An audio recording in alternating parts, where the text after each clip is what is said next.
वातय मनः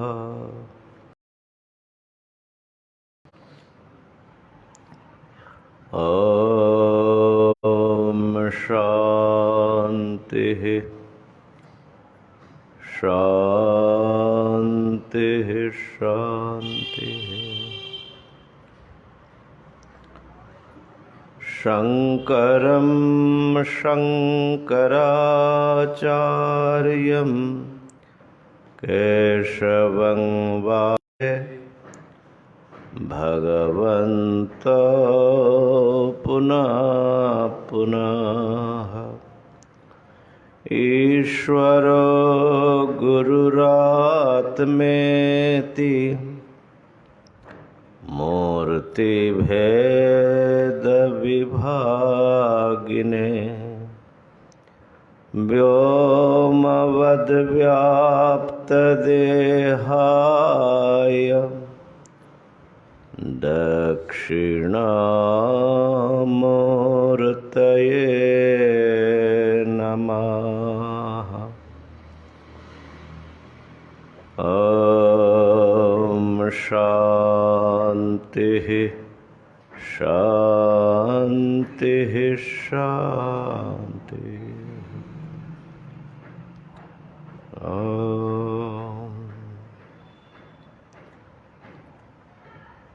विवेक चूड़ामणि का 283 नंबर श्लोक का उच्चारण करते हैं। अनादान विसर्गाभ्याम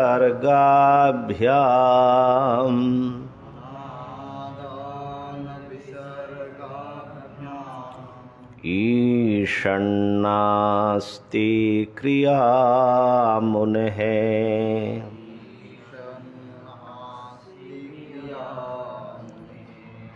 तदेकनिष्ठया नित्यं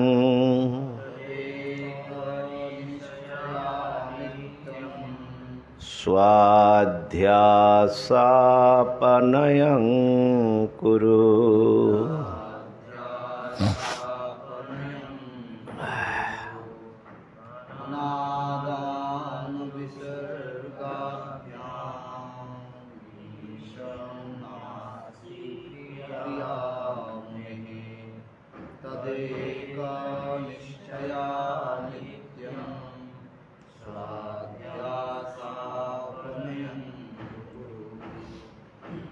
अनादान है कि अन्नादान है? क्या पाठ है?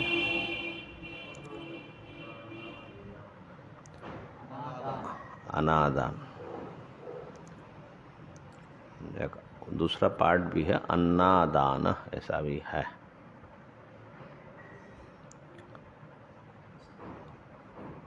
अच्छा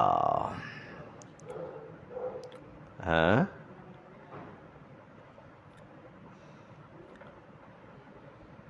तो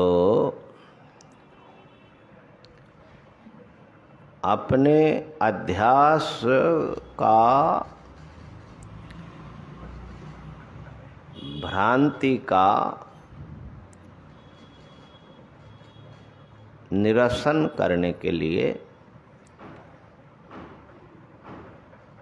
आचार्य बारंबार सावधान कर रहे हैं मुमुक्षु साधक को। स्वाध्यासापनयं कुरु। खाली इतना ही अगर देखा जाए तो एक बहुत बड़ा उपदेश हो सकता है। जीवन में अगर इतना ही हम लोग स्वीकार कर ले कि हमें अपने भ्रम से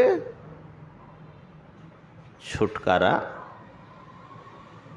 दिलाना है, अपने भ्रम से, उसके लिए जो कुछ भी करना पड़े।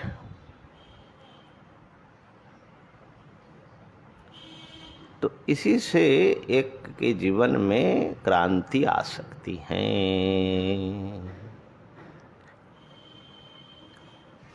भ्रम में मिथ्या को लेकर के जीने से ही बंधन है।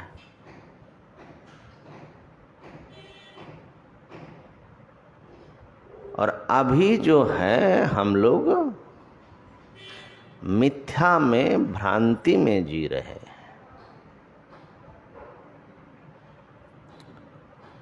अपने विषय में भी हम भ्रांत हैं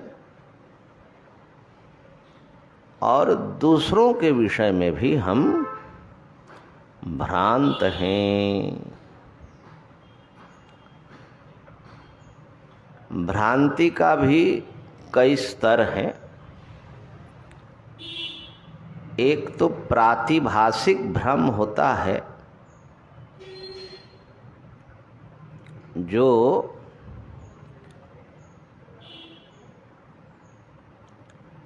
संसार के कसौटी के अनुसार भी भ्रम है, जैसे रस्सी में सर्प भ्रम।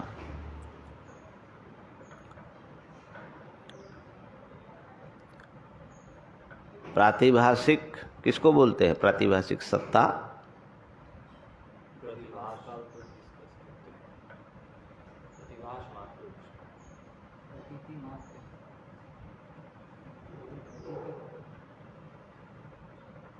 और कुछ है? प्रातिभाषिक सत्ता, व्यावहारिक सत्ता, पारमार्थिक सत्ता। तीन सत्ता है कि नहीं? तीन का लक्षण बता सकेंगे बिहारी जी? बताइए।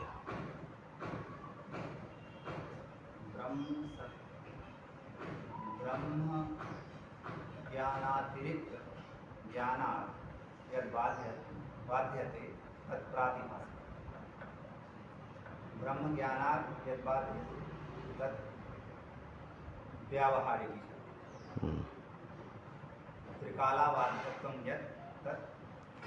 चलिए, अच्छा है, पार तो पा ही गए। जरा इसको हिंदी में समझा दीजिए। प्रातिभाषिक सत्ता उसे कहते हैं जो ब्रह्म ज्ञान के अतिरिक्त अन्य व्यवहारिक ज्ञान से जिसका बाध हो जाए, जैसे सुक्ति रजत। या रज्जु में जो हम सर्प देखते हैं, इससे समझ लें सरल है। रज्जु में हमने सर्प देखा तो उस सर्प की भ्रांति हमको है। अब फिर किसी माने पारमार्थिक ज्ञान से हमें उसका बात हो जाता है कि भाई ये जो हम रस्सी में जो सांप देख रहे थे ये हमारा भ्रम था, ये वास्तविक नहीं है, ये रस्सी। हाँ। ये जो ज्ञान हमें हुआ, अब इससे ये नहीं हो गया कि हमारा जो मूल ज्ञान है वो नष्ट हो गया। अभी तो सिर्फ हमें जो सर्प का, रस्सी का ज्ञान था वो मिट गया। तो ये जो व्यवहारिक ज्ञान से सर्प का बाध हुआ, सर्प सत्ता का बाध हुआ, सर्प प्रतीति का बाध हुआ। ये जो प्रतीति है ये प्रातिभाषिक, क्योंकि ब्रह्म ज्ञान के प्रतीति का बाध हुआ। अब ज्यादा बोलने से फंसोगे। सर्प प्रतीति का बाध हुआ कि सर्प सत्ता का बाध हुआ? सत्ता का बाध। पहले क्यों प्रतीति का बाध हुआ बोल रहे थे? प्रतीति का तो बाध नहीं होता है, प्रतीति तो हुआ, ये सब कहेंगे कि भाई प्रतीति हुई। बाध किसका हुआ? वस्तु का, प्रातिभाषिक सत्व का। खैर वो एक अलग शास्त्रार्थ है, लेकिन जो लक्षण आपने बताया वो घटा करके बताइए। ब्रह्म ज्ञान अतिरिक्त ज्ञान, यह बात। ब्रह्म ज्ञान उसके अतिरिक्त जो ज्ञान, व्यवहारिक ज्ञान, उससे जिसका बाध हो जाता है, जिस सत्ता का, वो सत्ता प्रातिभाषिक सत्ता कहलाती है। ठीक हो गया? ब्रह्म ज्ञानेतर ज्ञान बाध्यत्वम। तो जब आपको रस्सी का ज्ञान हुआ, सर्प का बाध हो गया, तो रस्सी का ज्ञान ब्रह्म ज्ञान नहीं है। ब्रह्म ज्ञान से इतर ज्ञान है। उस ज्ञान से सर्प का बाध हुआ, इसलिए सर्प प्रातिभाषिक है। आगे व्यावहारिक सत्ता क्या है? व्यवहारिक सत्ता घटपट आदि। हाँ, लक्षण बताइए। लक्षण घटाइए। अभी बताए थे ना लक्षण व्यवहारिक सत्ता का। ब्रह्म ज्ञानात् यद बाध्यते, व्यवहारिक सत्ता। तो ब्रह्म ज्ञान से जिसका बाध होता है वो सत्ता व्यवहारिक सत्ता कहलाती है।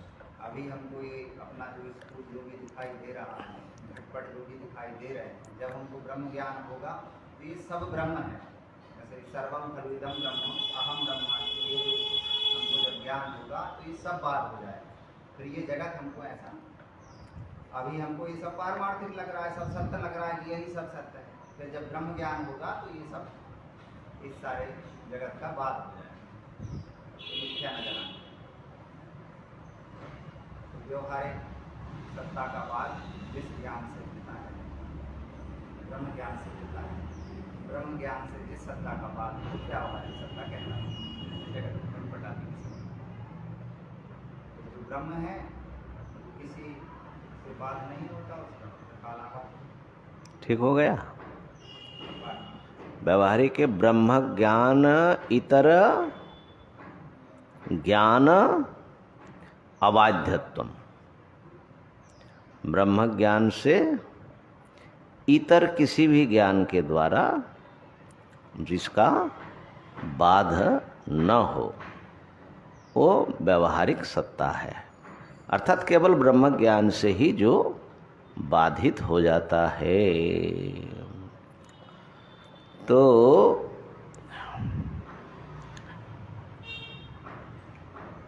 और जिसका किसी भी ज्ञान से किसी भी प्रकार से बाध होता ही नहीं है, सर्वथा अबाध्य है, जो वही असली सत्य पदार्थ है। तो हम लोग व्यवहारिक वस्तु को पारमार्थिक समझने का भ्रम तो कर ही रहे हैं, लेकिन बहुत सारे प्रातिभाषिक वस्तुओं के भ्रम में भी हम पड़े हैं जो ठीक से व्यवहारिक ज्ञान होने पर बाधित हो जाए। समझ में आ रही बात? बहुत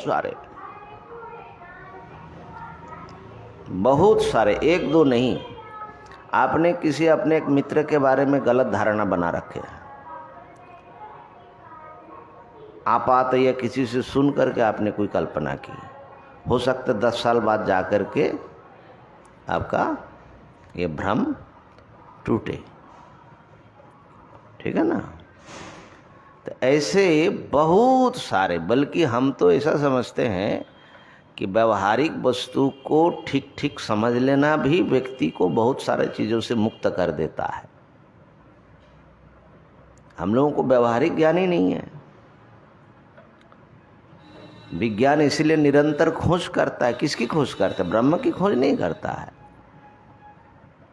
व्यवहारिक वस्तु को ठीक से देखने का प्रयत्न करता है। ये जो सारे शास्त्र है वेदांत छोड़ करके, सब के सब शास्त्र क्या करता है? नहीं, शास्त्र जो है, समस्त शास्त्र अध्यास का अपनयन करता है। भ्रम मिटाना ही शास्त्र का काम है। तो किसके विषय में भ्रम मिटा रहा है? ब्रह्म के विषय में नहीं, संसार के विषय में।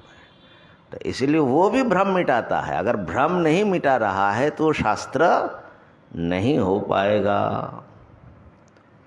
हाँ, भ्रम मिटाने के लिए वस्तु के यथार्थ स्वरूप को आविष्कार करेगा व्यवहार में, और तब जाकर के उसका अयथार्थ स्वरूप जो हमने कल्पना की या भ्रम में पड़े है वो मिटेगा।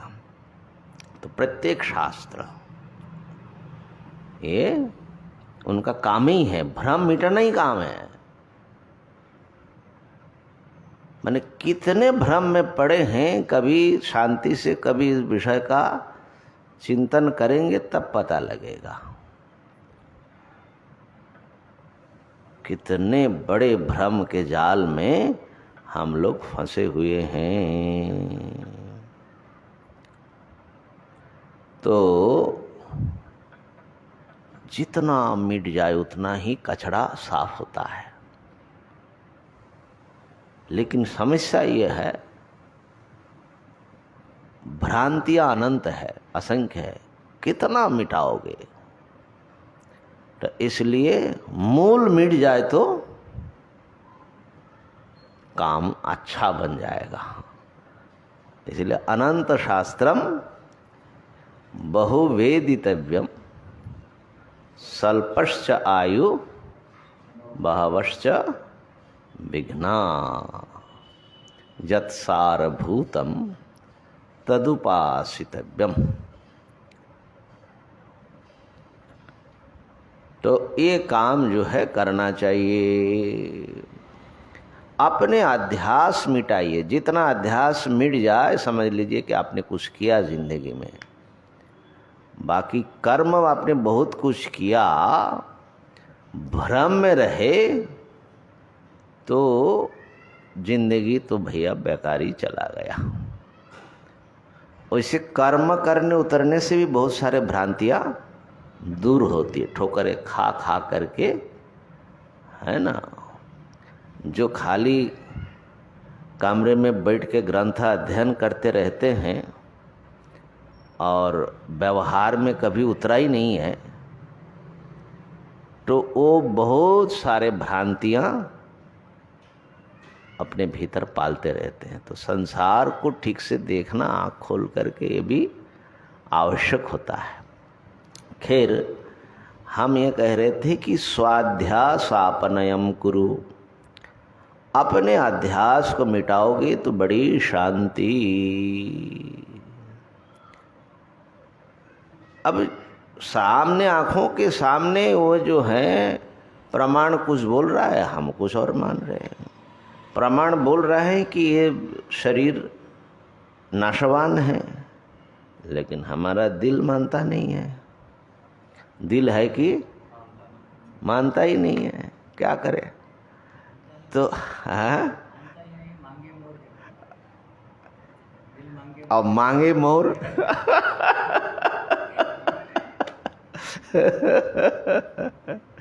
तो क्यों मांगे भाई? क्योंकि उसको भ्रम गया नहीं, उसमें सुख बुद्धि जो है गई नहीं, उसमें अनित्यता बुद्धि आई नहीं, नित्यता भ्रम मिटी नहीं। उसका विश्वास है कि चाहे सब मर जाए, हम जैसे तैसे जो है जमराज को गच्चा लगा देंगे है ना। तो बहुत सारी अनित्य, अशुचि, दुख, अनात्मसु नित्य क्या है, शुचि सुखात्मक ख्यातिर अविद्या। ये जो एक है वो आत्मा के विषय की बात, मतलब ब्रह्म का अज्ञान की बात नहीं कर रहे। ऐसे बहुत सारे चीजों में जिस विषय में अभी आप आंख बंद करके मान रहे हो कि ये तो बिल्कुल भ्रम नहीं है, ये एकदम सही है, वो भी भ्रम है। और व्यवहार को ही अगर भ्रम के भीतर डाला जाए तो सोचो कि अभी तक तो पारमार्थिक ज्ञान हुआ ही नहीं है। अंततः व्यवहार भी, ये जो मैं हूं या आप है, ये सब भ्रम ही है ना। हाँ, ये भ्रम ब्रह्म ज्ञान से, ब्रह्म विचार से दूर होगा। तो स्वाध्यासापनयम कुरु, अपने भ्रम मिटाओ। भ्रम को मिटाने में थोड़ी दया माया कम रखो। असल में भ्रम हम लोग पालने में थोड़ा ना अपने को माने सुरक्षित महसूस करते हैं। हाँ, सुरक्षित महसूस करते हैं, इसलिए भ्रम पालते रहते हैं। एक स्टोरी में, ऐसा स्टोरी माने ग्रीक पुराण की कथा तो कोई देवता जो है, किसी इंसान और देवता में एक समझौता होता है। तो वो इंसान को देवता पर पूरा भरोसा नहीं है, क्योंकि वो जानता है कि देवता इसे बहुत सब धोखा देते, उनको अपना काम करना है, और उसमें बोलते हैं कि देवता जो है इंसान को कुछ नहीं समझते। फिर भी किसी कारण से उसको किसी देवता से समझौता किया,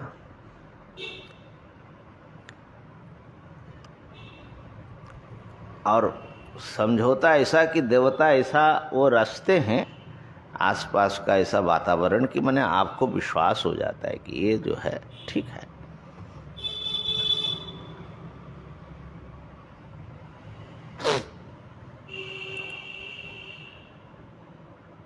अब एक समय जा करके उसको रियलाइज होता है कि उसके साथ भी ये धोखा ही कर रहा है देवता।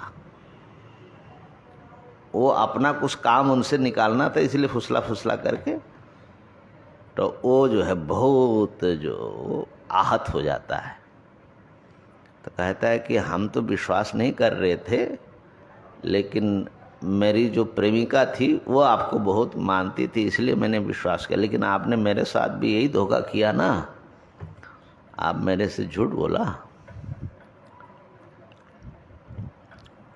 देवता कहते हैं कि बधाई हो, तुम जाग रहे हो।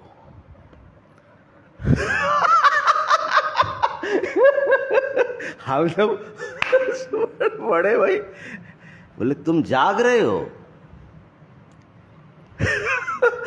ये दुनिया धोखाधड़ी है, ये समझना माने समझे ना, वो ब्रह्म ज्ञान की बात एक दूसरे शब्द में हो रहा है।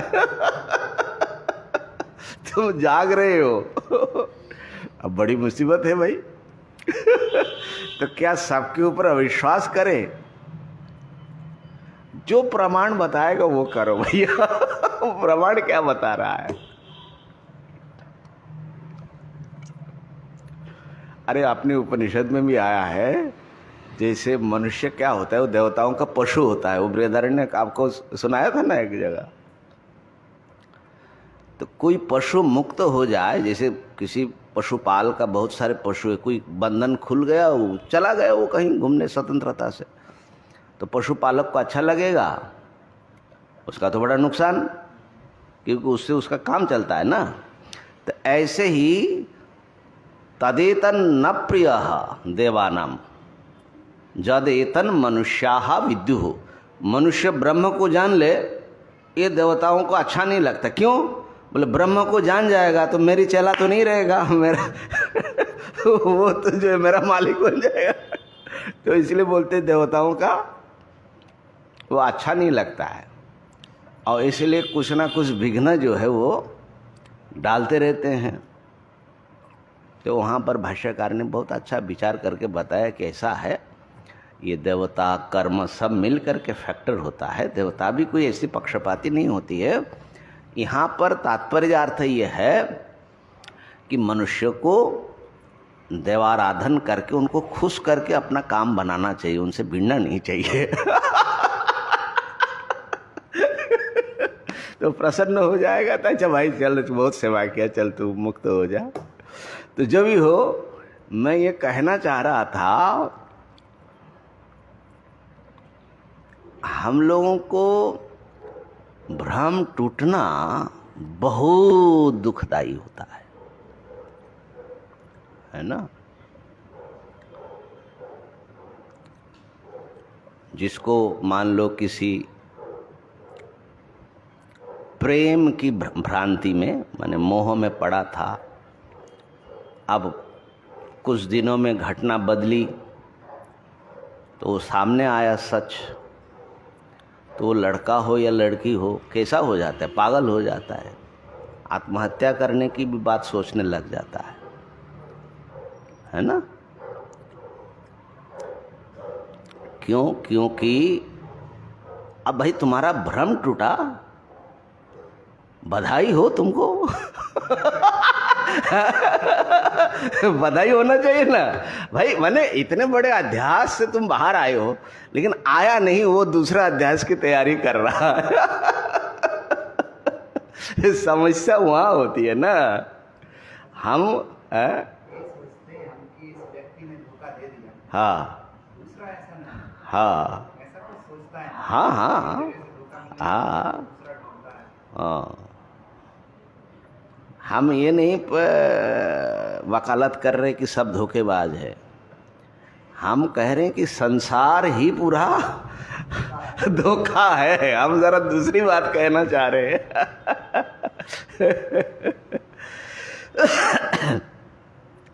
मान लीजिए संसार की दृष्टि से धोखा नहीं हुआ एक प्रकार से, लेकिन आपने सुख बुद्धि से लिया। कुछ सालों में पता लगता है कि केवल सुख ही सुख नहीं है, कांटे भी बहुत है ना। संसार में होता क्या है, लेकिन एडजस्ट करके चलना पड़ता है भाई। जो तुम्हारी कल्पना थी वो तो ड्रॉप करना ही पड़ता है ना। और जो है सबसे बड़ी जो खतरनाक बात है वो ये है कि अंततः दोनों का विच्छेद होगा।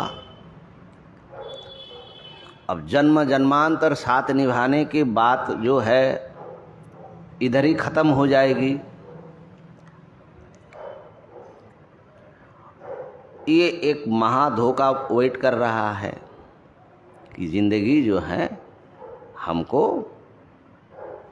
कर्मानुगो गच्छति जीवः एकः, कर्म के अनुसार जीव को अकेले अपने रास्ते पर चले जाना है। ठीक है, परमात्मा के अलावा कोई हमारा साथी नहीं है, चाह करके भी साथ नहीं दे पाएगा। तो हम ये नहीं कह रहे कि वो जानबूझ करके धोखा दे रहे, वो भी एक धोखा का ही शिकार है और क्या है। जैसे हम धोखे के शिकार है वो भी धोखे का शिकार है। तो इसीलिए जो फेलो ह्यूमन होता है उसके प्रति भी दया रखो कि भाई तू भी धोखे में है, हम भी धोखे में, धोखा खा रहे हैं सब लोग। है ना। तो इसलिए उसमें गुस्सा अगर आ रहा है तो फिर वो गलत चीज़ है, माने वो ठीक से सच्चाई उसको समझ में नहीं आया। ठीक है, तो और सबसे बड़ी चीज़ है कि सुख बुद्धि से आपने जो पकड़ा वो आपको संसार बंधन में और फंसा रहे। जन्म मृत्यु ये दोनों में से दोनों ही अनजान है, लेकिन वो संसार का स्वरूप ऐसा है, उसमें वासना, उससे कर्म, उससे जन्म आदि सब दुख आदि सब उसका सिलसिला, ये जो चेन है वो लगा रहेगा। तो धोखा ही धोखा हुआ ना। तो ये जो है व्यक्ति का जगना जो है ना, मैं ब्रह्म हूँ, ये तो सबसे बड़ा जागरण, अंतिम जागरण है। लेकिन संसार के स्वरूप में व्यवहार के वस्तुओं का, जीवन की सच्चाई का, उसके अंतिम परिणति का, ये सब चीज़ें भी बहुत है जो हमारे दिमाग में फालतू की कूड़ा कचरा भरा हुआ है। वो सब भी साफ करना चाहिए। सत्संग से होता है, सत्संग से माने ये नित्य निरंतर स्वाध्याय करते रहेंगे तो स्वाध्यास अपनयन होगा। अच्छा, अब इस श्लोक पर आइए पूरा। ये तो खाली स्वाध्यास अपनयन माने कितना इम्पोर्टेंट है उसकी समझाने के लिए। भ्रम से बाहर आओ, भ्रम से बाहर आओ। अब कह रहे हैं कि अनादान विसर्गाभ्याम ईशन्नास्ति क्रिया मुने। आदान और विसर्ग ये दो क्रिया होती है। लगभग सभी क्रिया का अंतर्भाव इसमें हो जाएगा। आदान माने कुछ लेना और विसर्ग माने कुछ छोड़ना। इसको हान उपादान सुना होगा शब्द। हान माने छोड़ना, उपादान माने ग्रहण करना। लगभग सारी क्रियाएं इसके भीतर इस दो कैटेगरी में आ सकती है अगर विचार किया जाए, क्योंकि क्रिया आप करते ही हो कुछ पाने के लिए या कुछ छोड़ने के लिए करते हैं। ये दो ही हो सकता है ना। कर्म का फल कैसा है? चार होता है ना कर्म का फल। उत्पाद्य या तो बनाओगे, आप्य या कुछ पाओगे पहले से है चीज उसको प्राप्त करना, विकार्य कुछ विकृत करोगे, या संस्कार्य कुछ उसमें सफाई करोगे। चार ही फल होता है बोलते हैं, ये बार बार भाष्य में आता है। तो वो घुमा फिरा करके या तो कुछ प्राप्त करना है या कुछ छोड़ना है। बीमारी है तो उसको निकालना है, ठीक है। भूख लगी है तो भोजन प्राप्त करना, इस ढंग का। संसार पकड़ा है गले में तो संसार छोड़ना पड़ेगा। परमात्मा को पाना है तो उनको लेना पड़ेगा। यही तो है। तो आदान और विसर्ग। अब आत्मा जो है अनादान विसर्गाभ्याम, आत्मा जो है उसमें न तो ग्रहण होता है अनादान और अविसर्ग, न तो छोड़ना होता है। आत्मस्वरूप में न किसी को छोड़ना है न किसी को पाना है, क्योंकि एकमेव अद्वितीयम। तो इसलिए दोनों का ग्रहण और त्याग के अभाव के कारण, अभाव हेतु से मुनेः ईषत् क्रिया नास्ति। मुनि माने मननशील, जो वेदांत के आत्मस्वरूप एक अद्वितीय ब्रह्म स्वरूप का चिंतन कर रहे, उसका नाम है मुनि। मुनि शब्द मननात् है ना, जो मनन करने वाला उसको मुनि कहते हैं। मौन, मुनि का धर्म होता है मौन। उसका मन जो है संसार के विचारों को, विषयों को छोड़ करके एक ब्रह्म तत्व के स्वरूप में चुप हो गया, उस अर्थ में भी मौन। लेकिन मननशील को मुनि कहते हैं। तो यहाँ पर मननशील माने आत्मस्वरूप का जो मननशील है, उस मुनि को कोई भी क्रिया उसके स्वरूप में नहीं होता है, यही वो जानता है। क्योंकि न आदान है न विसर्ग है। देखो, आदान करने के लिए भी दूसरा वस्तु चाहिए, है ना, और छोड़ने के लिए भी स्वयं को तो छोड़ा नहीं जाएगा। तो इसलिए आदान और विसर्ग अपने आप बंद हो जाएगा। अगर एक अद्वितीय वस्तु को तुम अपना स्वरूप समझ रहे हो तो आदान विसर्ग किधर से होगा बताइए। इसलिए गीता जी में ये बात को बहुत बताया ना, नैव किंचित करोमीति युक्तो मन्येत तत्त्ववित् पश्यन् शृण्वन् स्पृशन् जिघ्रन् अश्नन् गच्छन् स्वपन् श्वसन् प्रलपन् विसृजन् गृह्णन् उन्मीषन् निमिषन्नपि इंद्रियाणीन्द्रियार्थेषु वर्तन्त इति धारयन्। तो वहाँ पर सारी क्रियाओं का नाम ले करके देखता हुआ, सुनता हुआ, बोलता हुआ, यहाँ तक कि खाता हुआ, मल मूत्र का त्याग करता हुआ, तत्वविद क्या जानता है? नैव किंचित करोमि, कुछ भी किंचित न करोमि नहीं करता हूँ। खाली न करोमि नहीं, नैव करोमि, करता ही नहीं हूं, माने क्रिया ही संभव नहीं है हमारे में, तो क्या करना है। नैव किंचित करोमि, वही बात यहां पर अपने शब्द में शंकराचार्य जी कह रहे हैं, ईशत क्रिया नास्ति। इस प्रकार तदेक निष्ठया नित्यम, इस प्रकार से सर्वथा निष्क्रिय आत्मस्वरूप मेरा है, जिसमें किसी भी प्रकार की कोई क्रिया न है न हो सकता है, ऐसे एक निष्ठा से नित्य उसमें एक निष्ठा, माने उस आत्मस्वरूप को ऐसा देखते रहो,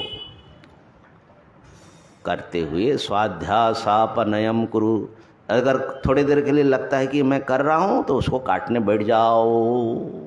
स्वाध्यास, मैं कुछ करता हूं, कुछ भोगता हूं, मतलब अध्यास आ गया।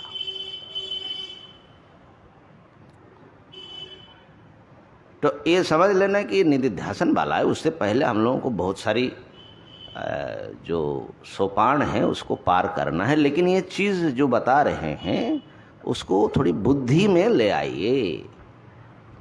आप कहेंगे कि हमारा अनुभव तो बिल्कुल उल्टा है, हम तो कुछ ना कुछ करते ही रहते हैं। तो आप अपने को जो करते हुए पा रहे हो, तो उसमें आपका अपना स्वरूप क्या पता लग रहा है आपको? किस स्वरूप को अपना स्वरूप मानते? जो करता है, कर रहा है, देख रहा है, सुन रहा है, बोल रहा है, ये कैसा स्वरूप है आपका? तो कोई परिच्छिन्न एक सत्ता जो अनेक पदार्थों के बीच में ये भी है, ऐसा ही ना? माने क्रियाकारक फल का जो भेद बना हुआ है, इस भेद मूलक दुनिया का एक हिस्सा आप हो, ऐसा ही ना अपने को देख रहे हैं। तो इस प्रकार देखता हुआ मेरे में इस स्वरूप में कोई क्रिया नहीं है, ऐसा नहीं बता रहे। इसमें तो क्रिया हो ही रही है। कर्मण्य कर्मय पश्येद अकर्मणि च कर्मजा। हाँ, कैसे होगा? जो निष्क्रिय है उसको पहले जानना पड़ेगा। उसके बिना तुम जबरदस्ती इसको निष्क्रिय समझने से थोड़ा ही निष्क्रिय होगा। बल्कि यही तो समस्या हो जाती है। और लोग शंका भी करते हैं कि नैव किंचित करोमि, सारा उटपटांग काम करो और बोल देते हैं कि नैव किंचित करोमि। समझे ना? वैसा चालाकी करने से थोड़ी मुक्ति मिलेगी भाई। वो तो ज्ञान की बात है, तुम समझ क्या रहे हो अपने को। तो पूर्व श्लोक में जो बताया कि आत्मनः सार्वात्म्यम ज्ञात्वा, अपनी सर्वात्मता को जानने के बाद, माने श्रुति से, युक्ति से, सानुभूति से अपनी सर्वात्मकता, सब रूप में मैं हूं, इसको समझने के बाद ये बात आ रही है, निष्ठा की बात।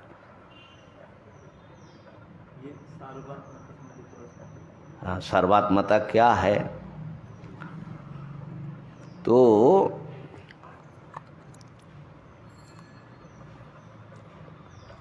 असल में इस पर इतनी चर्चा हुई है तत्त्वमसि महावाक्यार्थ विचार में, लेकिन थोड़ा सा फिर भी इस पर प्रकाश बार बार करे तो कोई बुरा नहीं, अच्छी बात है। सर्वात्मता के ऊपर ही। हाँ, और बड़ा अच्छा विचार हुआ था मैंने। तो जैसे जल, मान लो गंगा जी हैं, गंगा जी में प्रत्येक तरंग अलग अलग है, ठीक है ना, लेकिन सबकी आत्मा जल है। तरंग आपस में भिन्न है लेकिन जल से कोई भिन्न नहीं है। अब मान लो जल सोच रहा है कि मैं कौन हूँ, तरंगों के साथ मेरा क्या संबंध है, तो जल को क्या अनुभव होगा? मैं तो सब तरंग ये सब मेरे ही रूप है, मैं तो सबकी आत्मा हूँ, मुझसे कोई भिन्न, जल से भिन्न कोई तरंग की सत्ता है? जल से, जल को निकाल, जल निकल जाएगा तो तरंग नाम की कोई चीज रहेगी? संदेह है थोड़ा, है थोड़ा संदेह है। तो संदेह इसलिए है कि वो कार्य कारण भाव का विचार ठीक से हुआ नहीं। तरंग कहाँ से रहेगा अगर कारण नहीं रहेगा? हम बाबा ऐसा है, आरंभवाद, परिणामवाद, विवर्तवाद, ये एक एक सीढ़ी करके चढ़ना पड़ेगा, ठीक है ना। तो कार्य का तद अनन्यत्वम आरंभण शब्दादिभ्य, ब्रह्मसूत्र में कार्य का कोई पृथक अस्तित्व उपादान कारण से नहीं होता। तो उपादान कारण ही एक कार्य का कल्पित आकार अपने में अध्यस्त करता हुआ अलग सा दिखता है।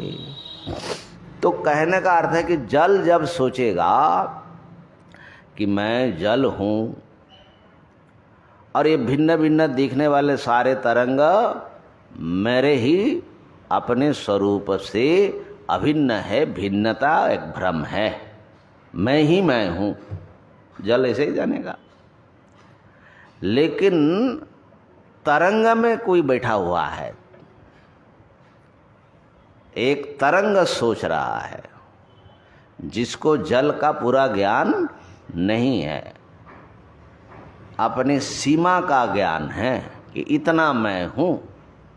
तो उसके लिए क्या होगा कि ये मैं हूँ, वो दूसरा है, वो तीसरा है, और कोई जल नाम का एक तत्व है, सुनते हैं, जो सबका हम लोगों का कारण है, माने परमात्मा। ऐसा ऐसा ही ना समझेगा। तो अभी हम लोग जो है तरंग के चेतना में बैठे हुए, ये आकार प्रकार को लेकर के आत्मबुद्धि कर रहे हैं, लेकिन सब आकारों के भीतर अस्ति सत चित आनंद रूप में एक अखंड सत्ता विद्यमान है, उसी में सब भास रहा है। जैसे समझ लो, जब तक आप सपना देख रहे हो तो उस सपने के भीतर एक शरीर आपका है छोटा सा, और आपका गुरु भाई का दूसरा शरीर है, गुरु जी भी बैठे हुए हैं, उनकी पूजा वूजा हो रही है, और लोग भी है। तो वहाँ पर आप क्या समझोगे कि मैं सब हूँ? नहीं ना समझोगे। लेकिन आप सब हो कि नहीं हो? सपना के जितनी सारी मूर्तियाँ हैं वो सब आप ही बने हो कि नहीं बने हो? होने पर भी आपको भ्रम है कि मैं इतना ही मैं हूँ, वो तो कोई दूसरा ही है, दूसरा नहीं है। जगने पर पता लगेगा कि हमारे अपने ही मन से मैं ही ये सब रूप में क्रीड़ा कर रहा था। तो ऐसे ही जगना और सपना, अभी हम लोग यहाँ कहाँ पर हैं? गहरी नींद में। इतना नींद कि कोई धक्का भी दे रहा है, श्रुति धक्का दे रही है, गुरु धक्का दे रहे, युक्ति धक्का दे रहे, लेकिन नींद टूटने का नाम ही नहीं है। मैं इतना ही हूँ और वो सब भिन्न है। तो अनादि मायया सुप्तो यदा जीवः प्रबुध्यते अजम अनिद्रम अस्वप्नम अद्वैतम बुध्यते तदा। अनादि माया से सोया हुआ ये जीव जब जगता है तब वो जानता है ओ मैं तो आज हूँ, नींद मेरा कभी था ही नहीं 3 गाल में, न मैंने कभी सपना देखा था, और अद्वैतम एक अद्वितीय वस्तु ही है। ठीक है, तो ये एक दृष्टि से मैंने सर्वात्मता का कई दृष्टि से। हाँ नहीं, मेरा शंका यह था, अगर जिसको आत्मा का ज्ञान हुआ वहाँ तो सर्व नहीं रहा। कैसे रहा? सर्व जो है आत्मा से अभिन्न, माने आकार की दृष्टि से सर्व। जैसे जब मान लो जिसको रज्जु का ज्ञान हो गया है ना, तो क्या कहेगा? उसके लिए तो सर्प 3 काल में नहीं है, लेकिन सर्प वो देखा था कि नहीं देखा था? तो वो सांप क्या है? जो देखा था उसकी स्मृति तो उसको होगी, तो वो सांप क्या है? तो कहना पड़ेगा वो रस्सी ही सांप के रूप में दिख रहा था। ऐसा इसको बोलते बाधित अनुवृत्ति। तो अभी जो आप सर्व देख रहे हैं, ये सब कुछ से अपने को एक सीमित रूप में देख रहे हैं। लेकिन जब सब यत्र त्वस्य सर्वम आत्मैव भूत, सब जब आत्मा के ही रूप में दिखेगा, तो उस समय सब आत्म रूप में रहेगा। आत्मा से अतिरिक्त किसी की सत्ता नहीं रहेगी। जैसे आत्मा का अनुभव, जैसे आप अपने का जो अनुभव और सर्वात्मा जो कह रहा है, तो मान लीजिए जो अनुभव कर रहे हैं उसके लिए जरूरी है कि मैं सबकी आत्मा में, ये समझ जाकर के उसको ये ज्ञान नहीं है कि सबकी आत्मा में, बस सबके सुषुप्ति स्थान में, ऐसा तो वहाँ सब रूप का वहाँ प्रकाश नहीं होता। तो उसी प्रकार अगर ज्ञान में जो डूब गया, मान लीजिए जो सिर्फ एक ब्रह्म का अलावा कुछ नहीं देख रहा, उसके लिए वो सर्वरूपता। अच्छा, ज्ञान में डूब करके वहाँ मर जाएगा कि फिर वापस आएगा? जिसका शरीर ही छूट गया। हाँ, वो तो फिर उसका विचार तो हम नहीं करेंगे। लेकिन मान लो ज्ञान में डूबा और फिर ज्ञान से माने समाधि से बाहर आया, तो उस समय वो क्या समझेगा अपने को?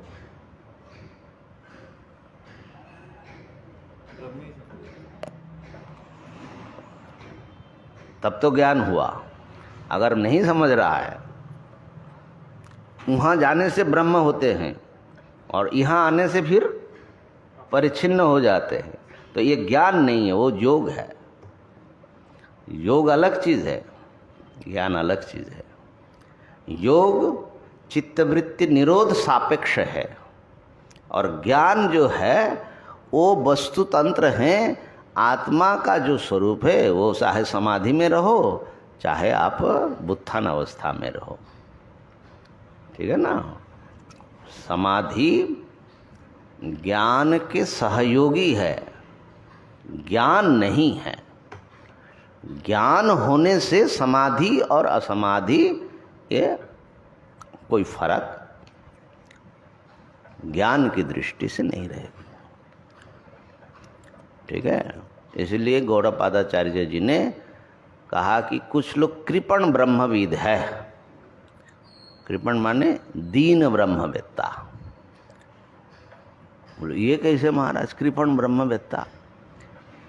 बोले कि वो जो है जब वो समाधि में बैठता है, वृत्ति निरोध करता है, उस समय वो ब्रह्म होते हैं।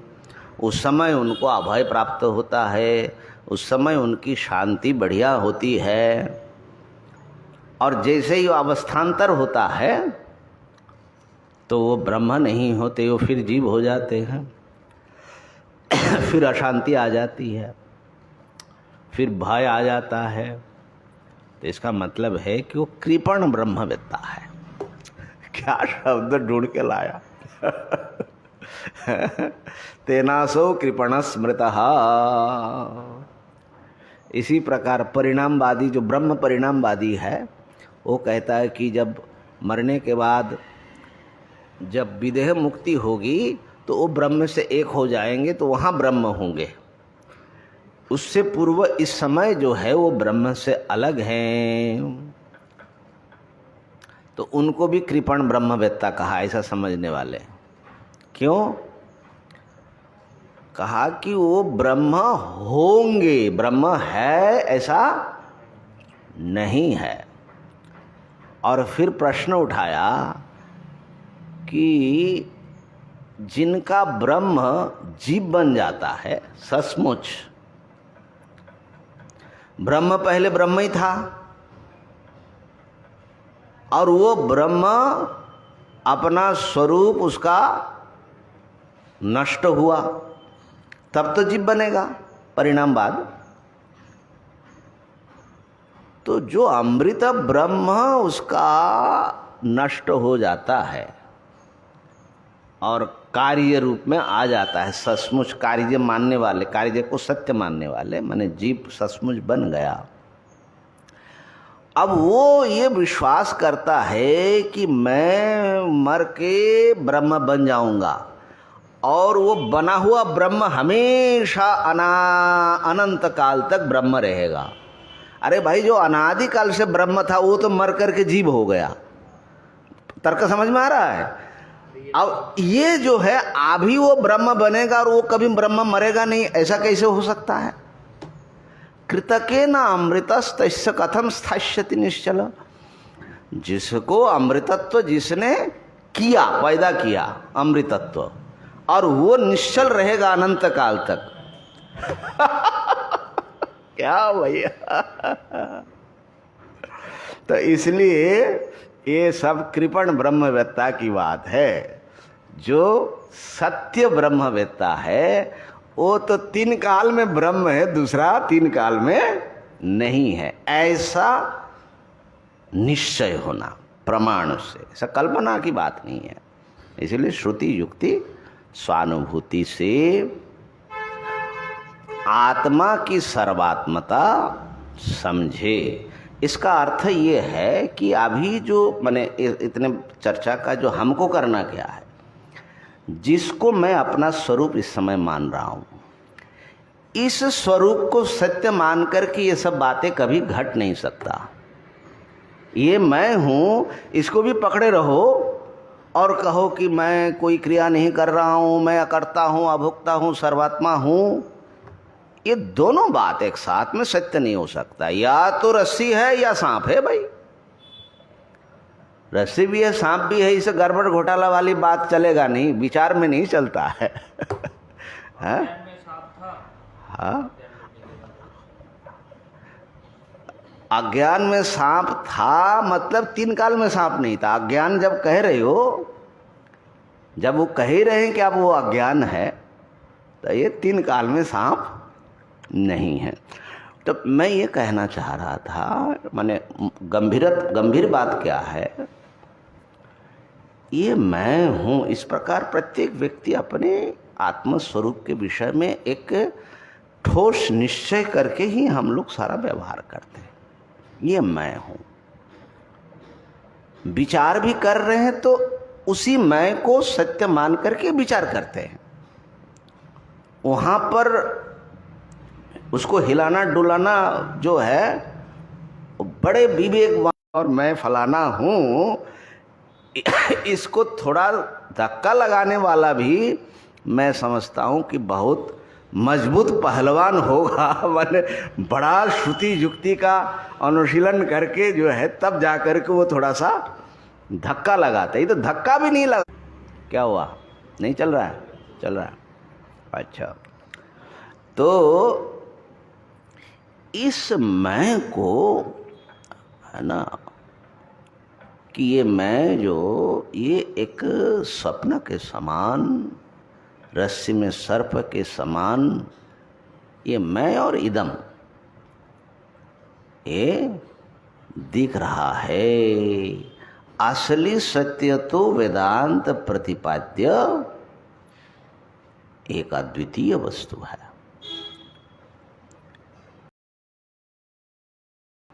उसमें कैसे बुद्धि को ले जाए, ठीक है? तो अपने निष्क्रिय आत्मस्वरूप को हम कैसे समझ पाए, और ये क्रियाशील सत्ता अनात्मा है, ये कैसे समझे? जो क्रिया कर रहा है, जिसमें कुछ ना कुछ हलचल, विचार, चिंतन, भजन, जो कुछ भी क्रिया हो रही है, चाहे शरीर में, चाहे मन में, चाहे और अहं तक, जहाँ तक जाओ, कुछ ना कुछ तो चल ही रहा है। प्रकृति के राज्य में निष्क्रियता नाम की कोई चीज है ही नहीं है। नहीं कश्चित क्षणमपि। जब आप गहरी नींद में भी चले जाते हो तो उस समय भी क्रियाएं शरीर आदि में चलता रहता है। शरीर में कितनी क्रियाएं होती है, प्राण तो चलता ही रहता है, ठीक है ना।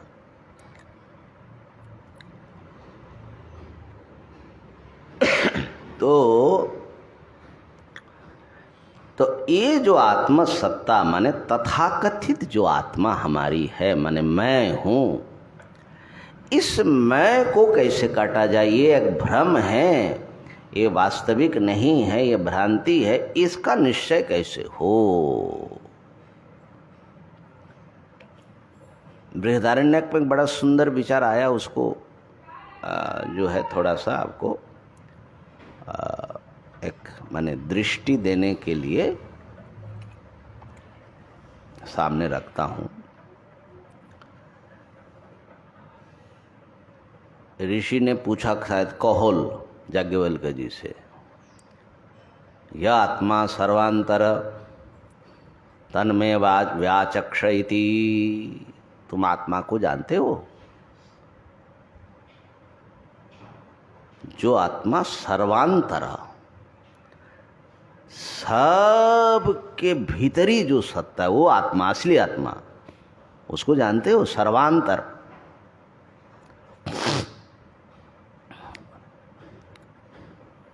उसका व्याख्यान करो, ठीक है ना। सर्वांतर, सबके भीतर, भीतरी सत्ता, उसके भीतर और कुछ नहीं है। कहा कि महाराज ऐसा भी ये कोई बात हुई? ये तुम्हारी आत्मा सर्वांतर है?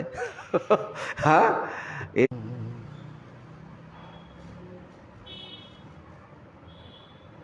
तुम्हारा डाटा खत्म हो गया?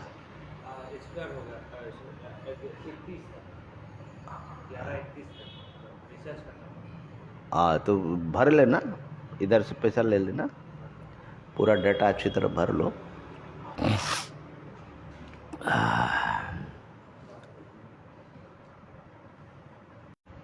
हाँ, तो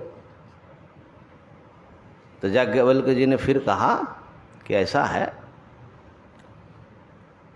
ये जो आत्मा है जिसकी बात हम लोग कर रहे हैं, वो अशनाया पिपासे शोकम मोहम जरा मृत्युम अत्येति। ये जो आत्मा है उसको न भूख है न पिपासा है, न उसको कभी शोक होता है न कभी वो मोह में पड़ता है, न उसमें जरा है न मृत्यु है। इन सब को अतिक्रम करके वो बैठा हुआ है। नहीं, वो तो छांदोग्य का है, तुम जो बता रहे हो। फिर कहोल जी संतुष्ट नहीं हुए, बोले ये तो आप जो है परोक्ष रूप से बता रहे हैं। आप बता रहे कि आत्मा में आशना नहीं, माने भूख नहीं, पिपासा नहीं, लेकिन आत्मा का स्वरूप बताइए। आप आत्मा का स्वरूप नहीं बताया आपने, है ना। हम चाहते हैं कि जैसे य कश्चित ब्रूयाद, जैसे ये देखो ये गाय है, सिंग पकड़ करके हमारे सामने खड़ा कर दे, ऐसा जो है आत्मा को दिखाओ। ऐसा ओ ऐसा ऐसा गोल गोल बताने से नहीं होता है। हाँ, तो कहा कि अच्छा ठीक है, तो ऐसा समझो कि सर्वस्य दृष्टा, जो सब को जानता है। कहा कि हुआ नहीं, सबको जानना, जानना रूप तो एक क्रिया हुई, ठीक है ना, लेकिन जानने वाला का स्वरूप क्या है वो बात तो आई नहीं समझे बात को। माने हम उस पदार्थ का स्वरूप से परिचय प्राप्त करना चाहते हैं। आपने कहा कि जो देखता है, जो आंखों से देखता है, कानों से सुनता है। अरे भाई, आंखों से देखना उसकी एक क्रिया हो सकती है, लेकिन वो देखने वाले का स्वरूप तो नहीं हुआ, वो तो क्रिया का स्वरूप हो गया। बात पकड़ में आई? आप हमको उसका स्वरूप बताइए। तो सब पदार्थों को जो देखता है, ऐसा बताने से वो देखने वाला कैसा है वो बात अभी आई नहीं। कहा कि अच्छा ठीक है, ऐसा करो, जो दृष्टेर दृष्टा, श्रुते है श्रोता, मते है मंता, विज्ञातिर विज्ञाता। जो दृष्टि की दृष्टा है, जो श्रुति का माने श्रवणजन्य जो अनुभव है, श्रवण इंद्रिय जन्य, उसका जो श्रोता है, मति जो मनन कर रहा है, उसका जो मनता है, और जो विज्ञान है, अनुभूतियां हैं, उसके जो अनुभविता है। अरे महाराज, बात तो घूम करके हुई आ गई। भाष्यकार इतना बढ़िया विचार किया। हम बोले कि इसमें क्या फर्क पड़ा? जो घट को देखता है तो वो बताया, तो घट तो उसका विषय हो गया, देखने वाले का स्वरूप आया नहीं। तो दृष्टि का दृष्टा कहने से भी दृष्टि जो है उसका घट स्थानीय हो गया। बात समझ में आ रही है? क्या बता रहे हैं? जैसे इसको देख रहे हो, तो इसको जो देख रहा है वो आत्मा है बताया। तो कहा कि इसको देख रहे हैं, इसको आत्मा है, तो ये चीज थोड़ा ही आत्मा है। आत्मा का स्वरूप बताओ। तो बोला आत्मा का स्वरूप है इसको, इसकी जो दृष्टि माने अनुभूति हुई, उस अनुभूति को जो देखता है, तो उससे क्या फर्क पड़ा? कोई खास फर्क तो पड़ा नहीं। आपने बीच में एक दृष्टि ले आया और दृष्टि जो है कर्म हो गया, माने वस्तु की दृष्टि और उस दृष्टि का प्रकाशक, ये तीन चीज आई। लेकिन वो जो दृष्टि का दृष्टा जिसको बता रहे उसका स्वरूप तो आया नहीं ना। कहा कि आया। घट का दृष्टा बोलने से और घटानुभूति का दृष्टा बोलने से अंतर पड़ रहा है। क्या अंतर पड़ेगा? दृष्टि का दृष्टा। याज्ञवल्क्य जी ने ऐसे उत्तर दिया कि आप जो है ना, क्या चाहते हो कि आत्मा को देखना चाहते हो।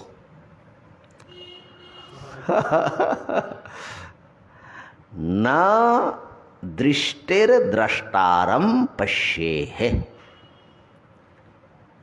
वो जो दृष्टा है वो सबको देखता है, दृष्टि को भी वही देखता है, और दृष्टि के दृष्टा को कभी देखा नहीं जा सकता, वो कभी दृश्य नहीं बनता है।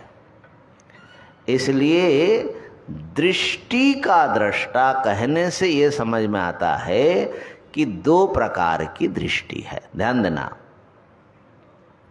एक दृष्टि उत्पन्न विनाशील है।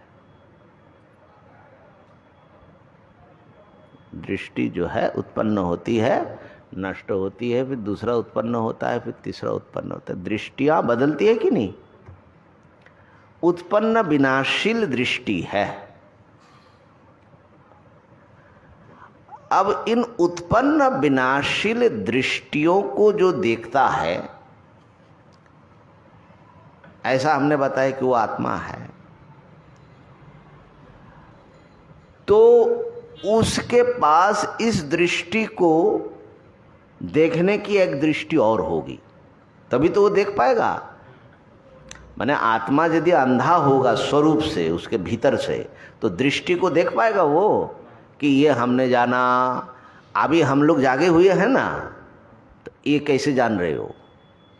आत्मा ही ना जान रहा है। तो इस जागरण जो है ये एक अनुभूति है, ज्ञान है, एक विशेष विज्ञान। इस विज्ञान का जो विज्ञाता है, ऐसा बता रहे हैं, है ना, लगभग ये बात हो गई। तो कहा कि इसका मतलब यह है कि दृष्टि का जो दृष्टा है, वो दृष्टि भी अगर अनित्य होगी, उत्पन्न विनाशील होगा, तो वो दृष्टि का दृष्टा नहीं बन पाएगा। कभी कभी उसकी दृष्टि तो होगी, लेकिन वो जो है हुआ ये पता नहीं लगेगा उसको। क्यों? उसके भीतर का आंख बंद हो गया। तो दृष्टि का दृष्टा होने के लिए दृष्टा को नित्य दृष्टि स्वरूप होना पड़ेगा।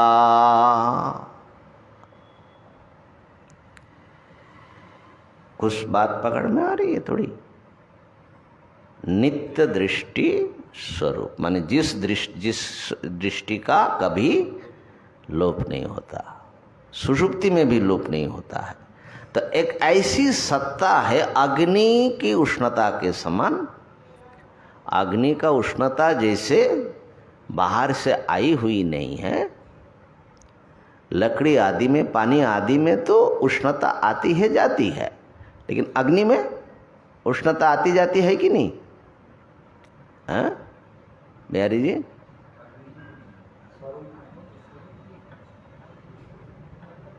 अग्नि में थोड़ा डाउट है, संदेह है, माने आवाज जो है वो माने बलवान नहीं है थोड़े। अच्छा मान लो अग्नि में भी उष्णता लानी पड़े तो क्या दिक्कत है? अग्नि पहले ठंडा रहा, उसको पहले गर्म करो, तब उसमें उष्णता आएगी, तब वो दूसरे को उष्ण करेगा ना। इसी प्रकार इसका अगर दृष्टि फूट जाए फिर और एक को चाहिए दृष्टि डालने के लिए। कुछ कुछ दृष्टि तुम्हारी खुल रही है। अब देखिए माने भगवान शंकराचार्य जी का चमत्कार, वो प्रसंग तो मूल में हम कितने बार पढ़े, लेकिन जब तक भाष्य ठीक से नहीं पढ़ा, ऐसा शास्त्रार्थ करके साधक को ले जाता है। इसलिए ये जो आचार्य का जो शास्त्रार्थ है ये खाली कुतर्क नहीं है, वो साधक की दृष्टि से वो सारी बातें करते हैं, मुमुक्षु को कैसे बोध हो जाए उसके लिए। तो इसलिए अग्नि को पहले गर्म किया जाए और फिर पानी गर्म करे, ऐसा होता तो कभी पानी गर्म क्यों? जिससे गर्म करोगे, अग्नि को गर्म करना है तो दूसरा अग्नि, तो दूसरा अग्नि भी पहले से गर्म नहीं है मानते हो। तो कभी नहीं होगा। इसलिए अग्नि के स्वरूप से अव्यभिचरित है उसकी उष्णता, माने उसके उष्णता का कभी अभाव, तो वहां पर अग्नि और उष्णता एक चीज जैसी है, ठीक है ना? उष्णता ही हाँ, माने उष्ण स्वभाव है वो, उसका स्वाभाविक स्वभाव जो होता है वो अन्य चीज से जन्य नहीं होता, वो वस्तु के स्वरूप से अविनाभाव उसका संबंध होता है ना। तो अब दृष्टि का दृष्टा, तो इसका मतलब है एक दृष्टि तो उत्पन्न विनाशील है, वो तो हमको पता लग रहा है। ज्ञान जो है क्षण क्षण में किससे पता लग रहा है? इसको पता लगाने वाले का ज्ञान कैसा है? ज्ञान स्वरूप है, नित्य ज्ञान स्वरूप है। तो वो जो है उसको आप किसी दृष्टि का विषय नहीं बना सकते। हाँ, ऐसे ही समझना पड़ेगा इसको। ये कोई गाय नहीं है कि हम सिंग पकड़ करके आपके सामने उपस्थित कर दे। गुरुओं ने इसको ऐसे ही समझा। इसका अर्थ ये हुआ कि जिन जिन चीज़ों को हम अभी अपना आत्मा मान रहे वो विषय है, उस असली आत्मा उसको प्रकाश कर रहे हैं। आत्मा जो होती है वो अदृष्टो दृष्टा, उसको किसी ने नहीं देखा लेकिन वो सबको देखता है। हाँ, तो जो जो दृष्ट है वह आत्मा नहीं है, इस भ्रम को तुम छोड़ दोगे तो आत्मा स्वतः सिद्ध है। तो इसलिए इस समय जिसको हम आत्मा मान रहे हैं अपना स्वरूप, ये सुषुप्ति में रहता है। इस समय जिसको मैं करके मैं समझ रहा हूं वो सुषुप्ति में इसके कहाँ रहता है? ये जो अभी जो मैं, ये नहीं रहता। तो ये नहीं रहता है, तो इसके न रहना जो देख रहा है वही असली आत्मा है। ठीक है, तो इस समय जो ये तथाकथित दृष्टा बना हुआ है ना, ये चिदाभास है, अंतःकरण है, अनात्मा है। इसको अगर काट सको, ठीक से समझ गए कि ये मैं नहीं हूं, तो वो थोड़ा सा हिलेगा, और जितना सा हिलाओगे उतना ही आनंद भीतर से निकलेगा। अभी तो इस बोझ को हम लोग ढो रहे हैं एक प्रकार से अज्ञान के कारण, और इसको सुखी करने के लिए तरह तरह का पापड़ बेल रहे हैं। जबकि माने जो सुख स्वरूप आत्मा नित्य सुख स्वरूप है उधर ध्यान ही नहीं है। तो अनात्मा में आत्मबुद्धि को जो काट सकता है वही जो है कृतार्थ हो जाता है। तो इसलिए क्या करना है? तदेक निष्ठया, मेरे में कोई भी क्रिया नहीं है, मैंने उस निष्क्रिय आत्म स्वरूप की बात कर रहा है जिसके अधिष्ठान प्रकाश में सारा दुनिया क्रियाशील हो रही है, जिसमें कोई क्रिया नहीं है, वो जो है मेरा स्वरूप है। इस निष्ठा से ये क्रिया करने वाले माने कर्ता को ये एक रस्सी को सांप समझना जैसा अकर्ता चित स्वरूप आत्मा को हम परिच्छिन्न कर्ता के रूप में देख रहे हैं। ये जो है स्वप्न में जैसे मेरा एक प्रतिरूप उठ करके खड़ा होता है, जगने पर जैसे वो मिथ्या होता है, ऐसे ही उठ करके खड़ा हुआ है। इतनी गंभीरता से जो इसको काटेगा वही सफल हो पाएगा। ओम पूर्णमदः पूर्णमिदं पूर्णात् पूर्णमुदच्यते पूर्णस्य पूर्णमादाय पूर्णमेवावशिष्यते।